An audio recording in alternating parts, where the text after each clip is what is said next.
Josh Quill is running for the 21st House of Delegates district, which includes portions of Western Prince William County, that would be Haymarket, portion of Gainesville, and the area just outside Manassas.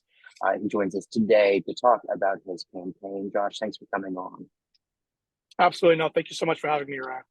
Josh, what we want to talk about today are a couple different issues, but before we get into the issues, we want to ask you about your background, who you are, your family, your professional background, and of course, while you're running, why you chose to run for this newly created seat, which does not have an incumbent. So you're running in a June 20th GOP primary for your party's nomination. Tell us more about yourself. Yeah, absolutely. First and foremost, thank you again.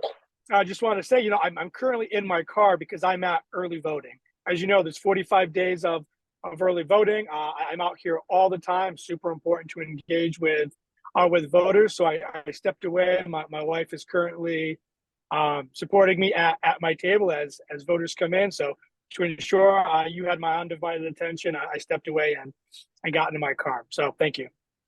So yeah, a little bit about me. I grew up in rural upstate New York. So for most folks who don't understand New York, often they think it's everywhere is very liberal, but rural upstate New York is actually a conservative area. Up there, I grew up in poverty. My mom is a factory worker. My father was a factory worker. I grew up in poverty. And so I know what that's like. And that's something, I look to bring to our area, understanding the differences within our district. How long have you lived in? Tell us about your family. Do you have, are you married? Do you have children? For how long have you married if you're married? Yeah, no, absolutely. I'm married. I have two wonderful children. My wife, Jessica. I have an 8-year-old son, Maverick, and a 2-year-old daughter, Mara. And, we chose Western Prince William County to set roots. I was in the Marine Corps for 10 years. And, that's when I left New York. So I was serving in the Marine Corps for 10 years, got out, worked for the Department of Veterans Affairs. The last administration's White House actually appointed me Chief of Staff of the Veterans Benefits Administration. So for context, I was the number 3 in a 24,000 person organization. And for how long have you been married? Yeah, I've been married since 2015. Okay. And how old are you? I'm 37 years old. Fantastic. Well, congratulations on the family and your accomplishments. Tell us more about your professional. What do you do on your day job to make sure your family's taken care of? Yeah. No, I'm a business management consultant. I've worked for the big 4 firms, consulting firms. Due to independence reasons, I won't say specifically which one, but that's what I do. And how long have you done that? I started being a consultant in 2020. As soon as I left the Department of Veterans Affairs, I've consulted, and I've been fortunate enough to be able to use my current position to also give back to veterans as well. And just out of curiosity, what did you do in the Marine Corps? And you said you were in for 10 years. What did you do? Yeah, absolutely. There was a lot of different administrative type things that I did. I did a lot of legal stuff, also legislative affairs, which led me to part of my career outside of the military. I transitioned from the Marine Corps straight into the Department of Veterans Affairs. I remember I got out on a Friday in true Marine fashion. On Monday, I started my civil service at the VA. Fantastic. Well, thanks for the background information. I want to get in and talk to some of these issues. First one is school choice, right? There we have seen since the pandemic, we've seen falling test scores, students that are suffering from learning loss, and we've seen since Governor Youngkin came in talking about funding lab schools, talking about the need for more charter schools in this state, something that he's talked about since the campaign trail in 2021. You have some candidates who are running in this primary season who say that there is no way a public school could or should compete with another public school within the same district. And then you have parents who say, hey, we fund these public schools, so we should ultimately say to which schools our children go. So where do you stand on school choice? Should the money follow the student? Or should the money go to the school building? Absolutely. The money should follow the student 100%. As parents, we know best how our children learn. So whether that's homeschool, public school, private school, charter school, magnet school, the parent should decide. The government getting involved and saying you should do this, you should do that. That's not how this should work. I can give you a great example. You look at COVID and what happened. Certain parents had to make choices at the middle of 2020, as students that were in school pre-K up were all sent home, done virtually.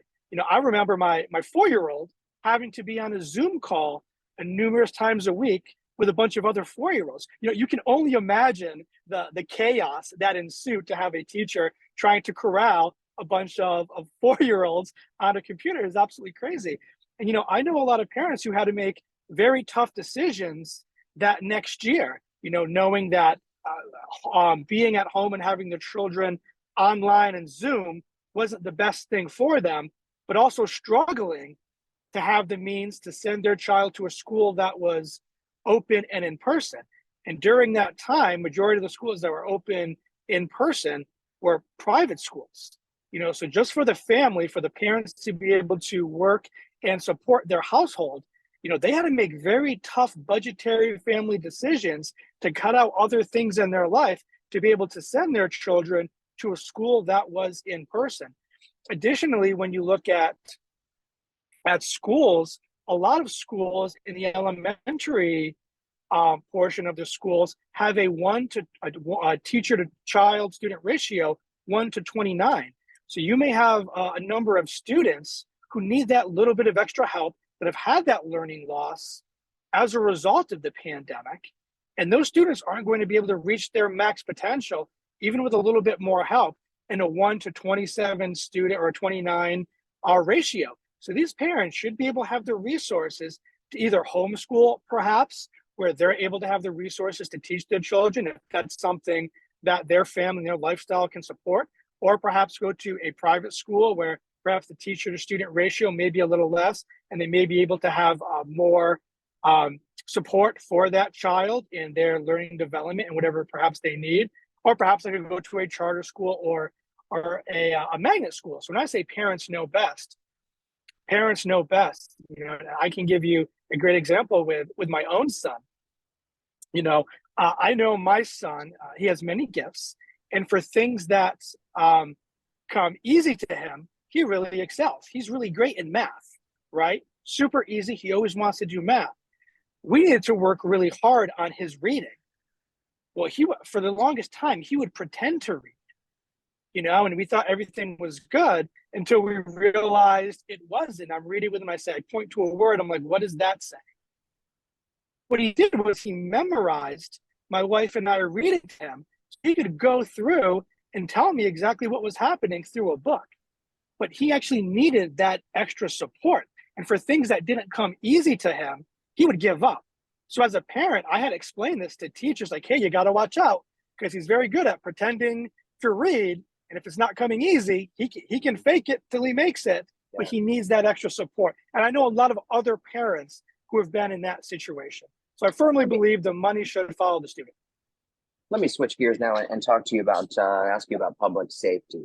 We have heard from police departments, law enforcement agencies, sheriff's offices in our area, and frankly, from across the country, that since the death of George Floyd, there has never been a more difficult time to be a law enforcement officer.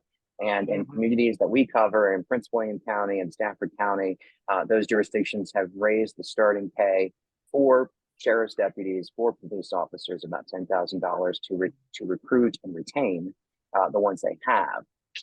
Since coupled with the recruitment challenges, we also have more officers dealing with mental health illness cases, whether it be temporary mental illness that takes deputies and officers off the street for hours, sometimes shifts at a time. dealing with mental illness, people who are suffering from that, and coupled with changes that we've seen from the General Assembly since 2020. We've heard from officers who say those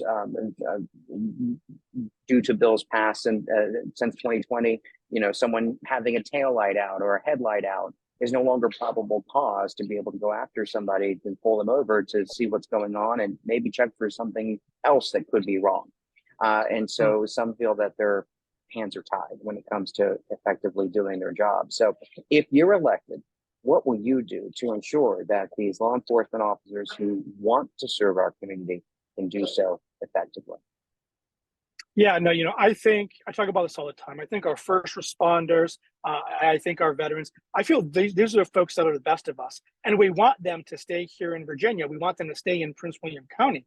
And they have very, very tough jobs. You think spouses, they give their husband or wife a kiss in the morning. There's no guarantee that they're coming home at the end of the night. So that's a very, very difficult job to have.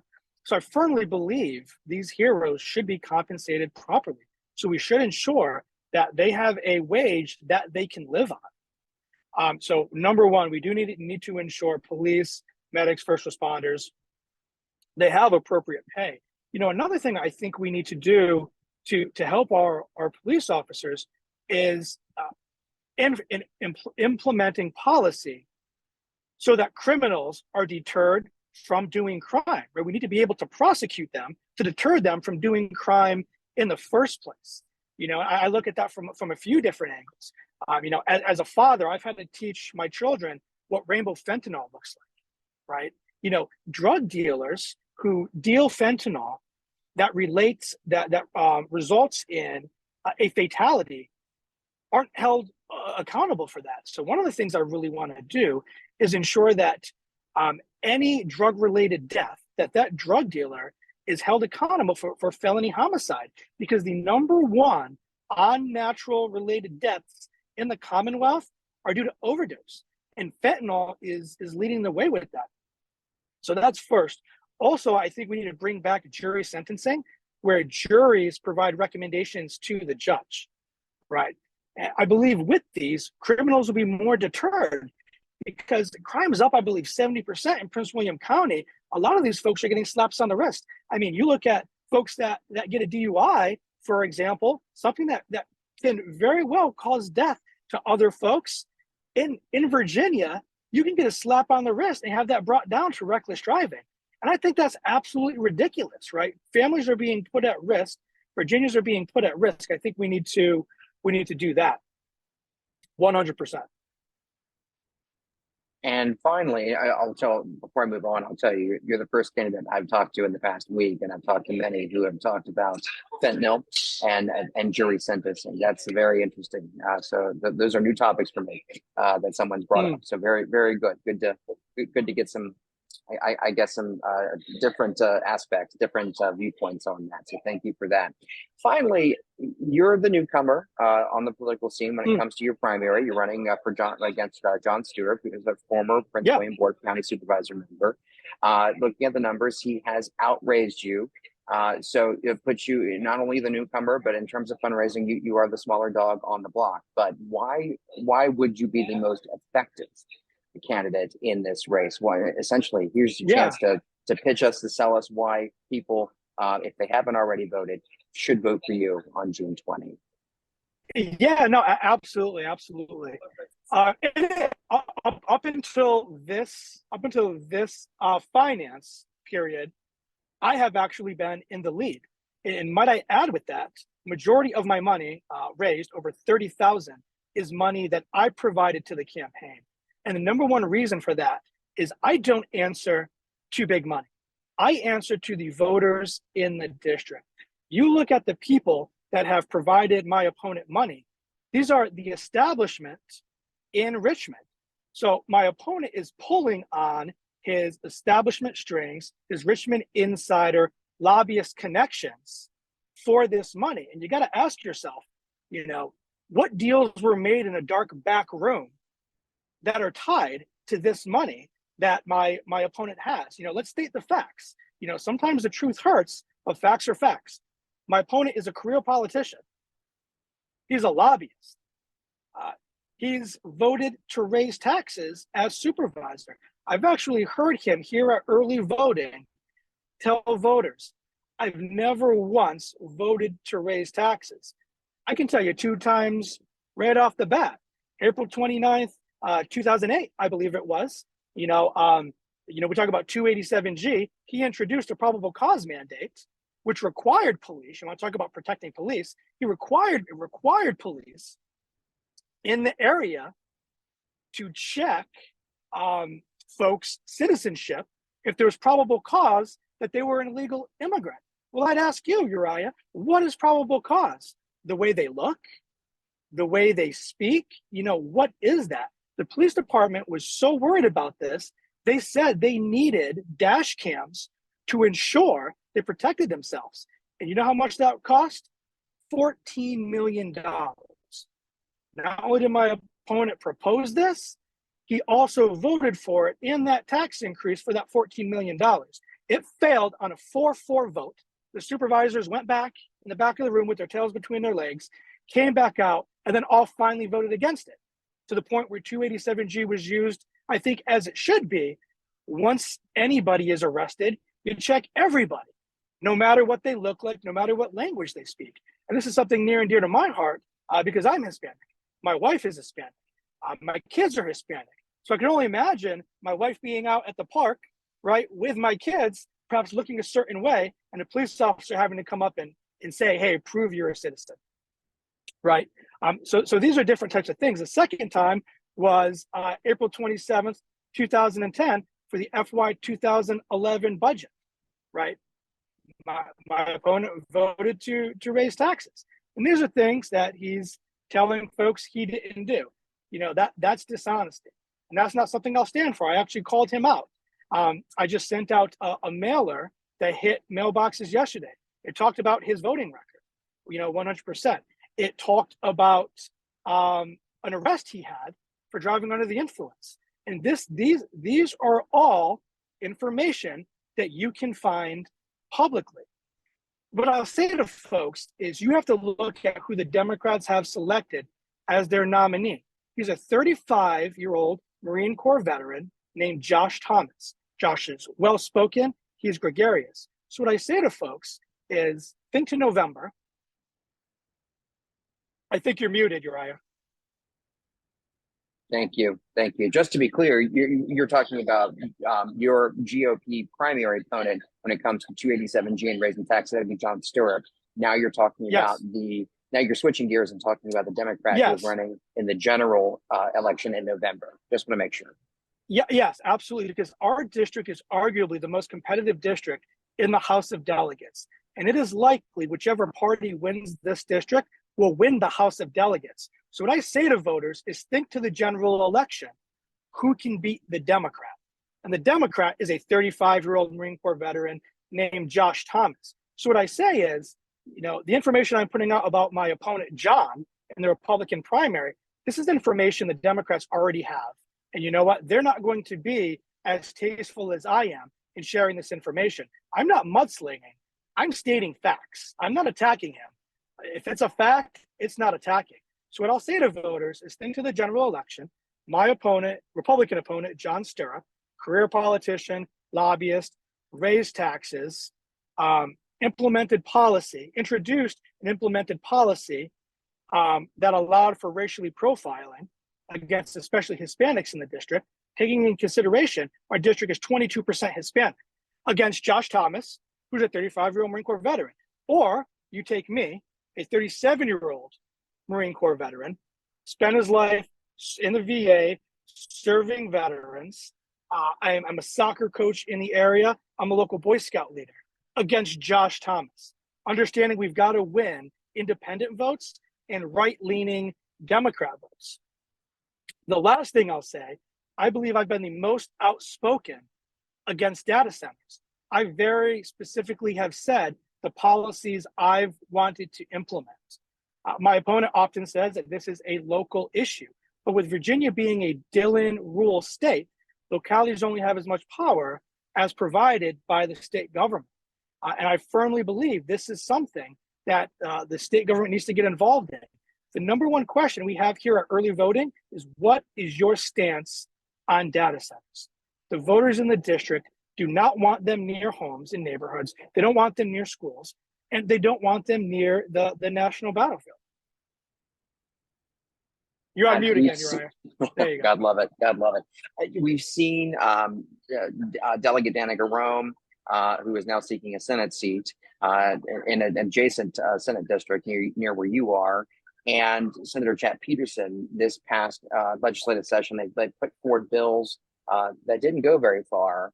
They wanted more environmental studies done before these data center projects begin, to look at the impacts of the watershed and environmental effects. But what we have seen is a governor and his cabinet line up in support of these expanded data center projects, especially when it comes to Amazon, and which has what made for strange bedfellows with the majority of Democrats on the Prince William Board of County Supervisors, who are in line with the governor for these data center projects. So I guess, would you support the legislation or introduce legislation that would mirror what we've seen earlier this year from Senator Peterson and Delegate Rome?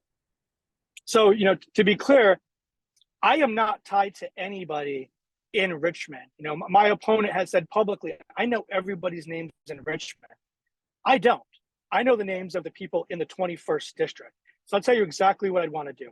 I would want to introduce legislation that would require in numerous different studies prior to data center development, right? Water studies should be required. You have the Fairfax Board of County Supervisors send a letter to Prince William County because we share the Occoquan Reservoir, which is a drinking reservoir to both Fairfax and Prince William. And they said, hey, you should really do a water study before you do anything with the data centers. The board said, no.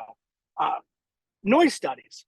There have been noise studies that have happened in the Coles district, where data centers are next to homes 1,500 feet away with a buffer. And it's shown that the noise goes beyond the noise ordinance, both in the middle of the day and at night. Traffic studies need to be done as well. So we need policy that says all of these studies need to be done. Additionally, I think we should have a radius around schools, neighborhoods, and national parks where data centers should not be able to be built. Smart development is important. We also need to ensure that we have the energy capacity to support where we do have data centers, because they're an immense drain.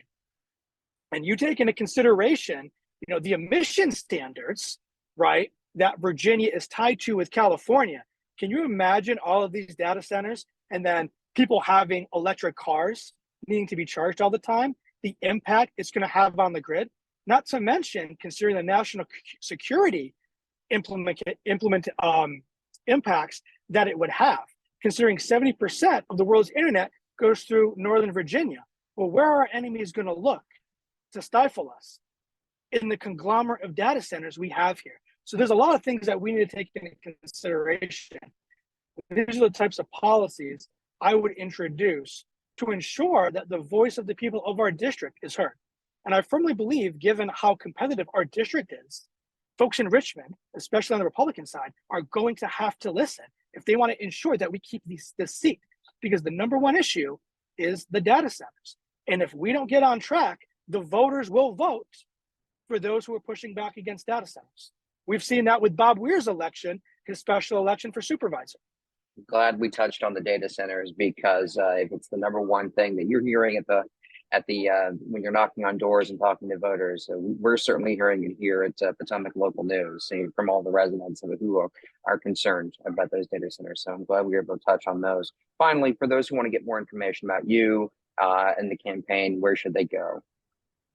Yeah, you want to talk to me? Come talk to me. I'm often at early voting. My team is at early voting. So you come, stop by. I'll be out and around on election day as well. You can always send an email to the campaign, josh@quillforvirginia.com. I'd love for folks to go and look at my website, quillforvirginia.com, and also look at our Facebook, our Twitter, our Instagram, and our YouTube. Things I'd say to folks, here's all the things I've done. You look at my social media, you can see the things that I've actually done. Fantastic. Well, Josh Quill is running for the newly created 21st district, newly created because of redistricting in 2021. Early voting has been underway since early May. I feel like there's always some sort of early voting happening now in Virginia, but that's the way it is. If you haven't voted already, of course, June 20th is the GOP primary that you can go and vote in. Thank you so much for joining us today. Absolutely.